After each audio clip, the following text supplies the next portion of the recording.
यकीनन आपने ये मशहूर फ़िल्म द इमिटेशन गेम ज़रूर देखी होगी। ये कहानी है दूसरी जंग अज़ीम की, जब पूरा यूरोप आग की लपेट में था और जर्मन फ़ौज के खुफिया पैगामात को समझना तकरीबन नामुमकिन समझा जाता था। बरतानिया के एक नौजवान रियाज़ीदान को ये मुश्किल काम सौंपा गया कि वो इन खुफिया कोड को तोड़ सके, और इस रियाज़ीदान का नाम था एलन ट्यूरिंग।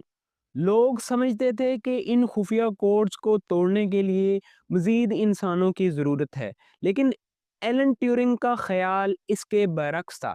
उनका मानना था। हमारा प्रॉब्लम है कि हम उसे समझने के लिए इंसानों का इस्तेमाल कर रहे हैं। केवल एक मशीन ही दूसरी मशीन को हरा सकती है। और फिर उन्होंने वो मशीन बनाई जिसने जंग का पासा पलट दिया। ये मशीन जर्मन फौज के खुफिया पैगामात को तोड़ती थी, लेकिन एलन ट्यूरिंग का कारनामा जंग जीतना नहीं बल्कि एक नई दुनिया को तख्लीक करना था। जंग से पहले 1936 में एलन ट्यूरिंग ने एक यूनिवर्सल मशीन का तस्वर पेश किया था। उसने बूलियन लॉजिक का इस्तेमाल करते हुए जदीद कंप्यूटर का नक्शा पेश किया था। इस बूलियन लॉजिक की बात हम हिस्ट्री ऑफ आर्टिफिशियल इंटेलिजेंस की किस नंबर 2 में कर चुके हैं। शायद वो खुद भी नहीं जानता था कि इसका ये रियाजियाती तस्वर 70 साल बाद की दुनिया को कंट्रोल करेगा। जंग खत्म हो चुकी थी, लेकिन एलन ट्यूरिंग की सोच अभी भी जारी थी।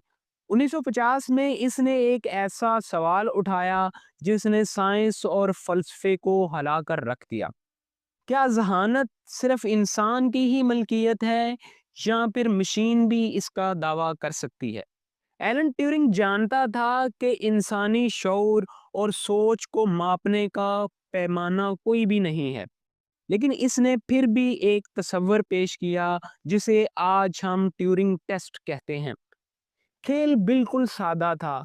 एक पर्दे के पीछे एक इंसान और एक मशीन होगी, और आप यानी तीसरे फरीक दोनों से तहरीरी सवाल पूछेंगे, और अगर आप ये पहचान ना पाएँ कि कौन सा जवाब इंसान का है और कौन सा मशीन का, तो समझ लें कि मशीन ज़हीन हो चुकी है, वो बाशऊर हो चुकी है।